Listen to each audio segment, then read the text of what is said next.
Sarvamanthan news महाराष्ट्रामध्ये आपलं स्वागत. पाहुयात आजच्या टॉप 10 हेडलाईन्स. सांगलीत मोटरसायकल चोरी प्रकरणाचा पर्दाफाश, सराईत चोर अटकेत 3 गाड्या जप्त. लव जिहाद प्रकरणाची सखोल चौकशी होणार, आमदार गोपीचंद पडळकर यांची शिरोलीत ग्वाही. गुन्हेगारी कृत्यांना आळा घालण्यासाठी राज्य सरकार कटिबद्ध. पुण्याच्या नसरापूरमध्ये 65 वर्षाच्या नराधमाकडून 4 वर्षाच्या चिमुकलीचा अत्याचार करून हत्या, संतप्त ग्रामस्थांचा मोर्चा.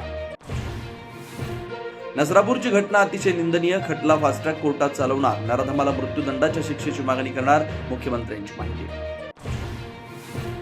कनेक्टिंग लिंकवरील मुंबई पुणे मार्गिका अखेर खुली, दुपारी 12:40 मार्गिका खुली, मुंबई पुणे प्रवास सुसाट. 2029 मध्ये भाजप शिवसेना सोहळ्यावरती लढवू शकते, शिवसेनेचे नेते संजय शिरसाट यांचं मोठं वक्तव्य. तर सामना अग्रलेखातल्या दाव्याबाबत शिरसाट यांना विचारला होता प्रश्न.